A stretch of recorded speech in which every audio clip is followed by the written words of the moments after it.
নমস্কার। ক্লিন ইমেজের আওয়ামী লীগ প্রার্থীরা আগামী জাতীয় সংসদ নির্বাচনে স্বতন্ত্র প্রার্থী হিসাবে নির্বাচন করতে পারবে। এই রিপোর্টটি করেছে দৈনিক মানবজমিন পত্রিকা। দৈনিক মানবজমিন এই রিপোর্টটি করেছে। আপনারা ইতিমধ্যে হয়তো রিপোর্টটি আপনারা বিস্তারিত পড়েছেন। সেখানে উল্লেখ করা হয়েছে বাংলাদেশের পক্ষ থেকে বলা হয়েছে আওয়ামী লীগের যে সকল নেতাকর্মীরা ক্লিন ইমেজের, অর্থাৎ তাদের নামে হত্যা বা মানবতা বিরোধীর মতো অপরাধমূলক মামলা নেই, তারা স্বতন্ত্র প্রার্থী হিসাবে নির্বাচন করতে পারবে। তবে আওয়ামী লীগের ব্যানারে বা দলীয় আওয়ামী লীগের ব্যানারে নির্বাচন করতে পারবে না।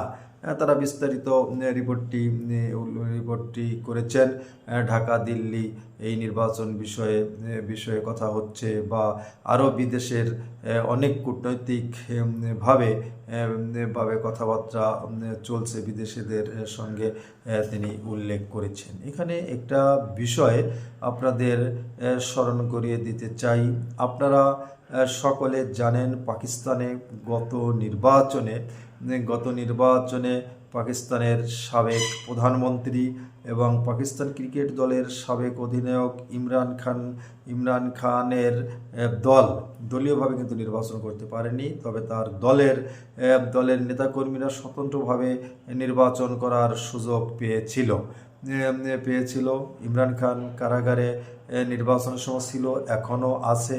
তাহলে বাংলাদেশে যে কথাটা বা যে বিষয়টি নির্বাচন ব্যাপারে মানব জমিন তুলে ধরেছে, যে ক্লিন ইমেজের আওয়ামী লীগ প্রার্থীরা আগামী জাতীয় সংসদ নির্বাচনে অংশগ্রহণ করতে পারবে, তবে স্বতন্ত্রভাবে অংশগ্রহণ করতে পারবে।